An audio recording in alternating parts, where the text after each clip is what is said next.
17 साल की एज, जिसमें बच्चे भी यही सोच रहे होते हैं कि यार बस +2 में किसी तरह पास हो जाऊं। उस एज में ये लड़का दुनिया के सबसे बड़े म्यूजिक बैंड BTS का मेंबर बन गया था और 20 साल का होने से पहले पहले ये एक मिलेनियर था दोस्तों। आज ये बंदा सिर्फ 27 साल का है और इतनी कम उम्र में इसकी नेटवर्थ है $20 मिलियन यानी 160 करोड़ रुपए से भी ज्यादा। साल 2017 और 2020 में ये लड़का मोस्ट हैंडसम मैन और अर्थ का टाइटल भी अपने नाम कर चुका है। लड़कियां तो इसकी इस हद तक फैन है कि इसे लाइव परफॉर्म करते देख लड़कियां खुशी के मारे रोने लग जाती हैं और कुछ तो ओवर एक्साइटेड होकर चक्कर खाकर बेहोश तक हो जाती हैं। पर हमेशा से इस बंदे की लाइफ ऐसी नहीं थी। इसका बचपन इतनी ज्यादा गरीबी में गुजरा जिसे हम और आप शायद इमेजिन भी ना कर पाए। दोस्तों, हम बात कर रहे हैं दुनिया के one of the biggest music bands BTS के मेन वोकलिस्ट और राइटर किम ताehyung यानी वी के बारे में। वी साउथ कोरिया के डेगू सिटी में 30 दिसंबर 1995 को एक बहुत ही गरीब किसान फैमिली पैदा हुए। फैमिली की फाइनेंशियल कंडीशन इतनी ज्यादा खराब थी कि उनके पेरेंट्स के लिए बच्चों को पालना भी मुश्किल हो रहा था और इसी वजह से उन्होंने बच्चे से बहुत ज्यादा प्यार होने के बावजूद भी वी को बहुत ही छोटी सी उम्र में उसकी दादी के पास जियोचैंग काउंटी भेज दिया था क्योंकि वो लोग बच्चे का खर्च मैनेज नहीं कर पा रहे थे। वी ने हमेशा से ही फार्मिंग वाला माहौल देखा हुआ था और वो यही सोचते थे कि जब वो भी बड़े हो जाएंगे तो वो भी बड़े होकर एक फार्मर ही बनेंगे। वी बचपन से ही एक म्यूजिक लवर थे और जब वो 7th या 8th क्लास में पहुंचे तो उनका सैक्सोफोन में बहुत ज्यादा इंटरेस्ट जाग गया और उन्होंने इसकी क्लासेस भी लेनी शुरू कर दी। अब वो सिंगिंग भी करते थे, सैक्सोफोन भी बजाते थे और वो डांस भी सीखने लगे। इन सब के साथ साथ वो रेयर ऑफ द रेयरेस्ट लोगों में से एक थे जो दोनों हाथों से लिख सकते थे। खैर, जब ये 9th क्लास में थे तो उनके दोस्त ने इन्हें बताया कि बिग हिट एंटरटेनमेंट एक न्यू सिंगिंग आर्टिस्ट की तलाश में है जिसके लिए उन्होंने बेगू शहर में ऑडिशन रखे हुए हैं। वो अपने दोस्त के साथ ऑडिशन के लिए गए। दरअसल ये ऑडिशन देने नहीं गए थे बल्कि अपने फ्रेंड को उसके ऑडिशन में सपोर्ट करने गए थे। जब इनका दोस्त अंदर ऑडिशन दे रहा था तो बिग हिट एंटरटेनमेंट के ही क्रू मेंबर ने बाहर वी को खड़े हुए देखा और इसकी पर्सनैलिटी से इंप्रेस होकर इसे फोर्स किया कि वो भी जाकर अंदर ऑडिशन दे। वी अपने फादर से पूछे बिना कोई भी काम नहीं करते थे तो उन्होंने क्रू मेंबर्स को कहा कि पहले मेरे फादर को फोन कीजिए, उनसे कंफर्म कीजिए, अगर वो हाँ करेंगे मैं तभी ऑडिशन दूंगा। और उनके हाँ करने के बाद वी ने फाइनली ऑडिशन दिया और ऑडिशन देकर वो घर चले गए।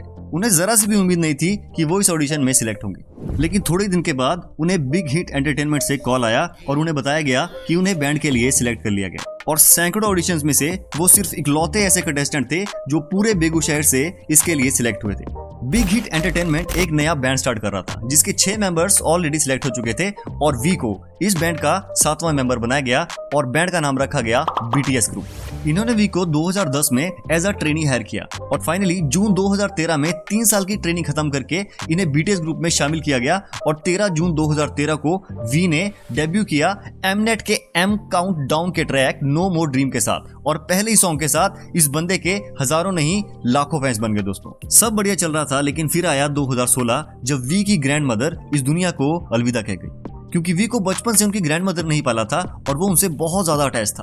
कुछ दिनों तक तो वी डिप्रेशन में रहा और वो कुछ ना लिख पाया ना ही कोई परफॉर्म कर पाया। पर वो कहते हैं ना यार कि सब कुछ भुला के इंसान को आगे तो बढ़ना ही पड़ता है। तो वी ने भी खुद को संभाला और फिर से अपने काम पर फोकस करने लगे और इसी साल 7 सितंबर 2016 में इन्होंने अपना पहला सोलो ट्रैक स्टिग्मा रिलीज किया जो कि साल का बहुत बड़ा हिट साबित हुआ और इसी साल उन्होंने हॉरैंग नाम की मूवी के साथ एक्टिंग में भी अपना डेब्यू किया। फिर 2018 में वी ने अपना दूसरा सोलो ट्रैक सिंगुलैरिटी मार्केट में उतारा और ये गाना इतना बड़ा सक्सेसफुल रहा कि 2018 के टॉप 65 सॉन्ग्स की लिस्ट में ये पूरे साल टॉप पे बना रहा। इसके थोड़े दिनों के बाद वी ने BTS ग्रुप से अलग अपना एक completely solo song BTS SoundCloud पे रिलीज किया और इस गाने ने सारे रिकॉर्ड तोड़ते हुए सिर्फ 14 दिन में ही 100 मिलियन स्ट्रीम्स को क्रॉस कर लिया जो कि एक वर्ल्ड रिकॉर्ड बना। और आज वो दिन है जब ये लड़का दुनिया के सबसे फेमस और सबसे ज्यादा प्यार किए जाने वाले सेलिब्रिटीज की लिस्ट में टॉप पर आता है और दुनिया के बड़े बड़े सेलिब्रिटीज जैसे कि टायरा बैंक्स, एंसेल एल्गोन, बेबी रेक्सा और कैमिले कैबेलो ने तो ये कन्फेस तक कर दिया है कि उन्हें वी पर क्रश है। ये कामयाबी, ये दौलत, ये शोहरत वी को ऐसे नहीं मिली यारों।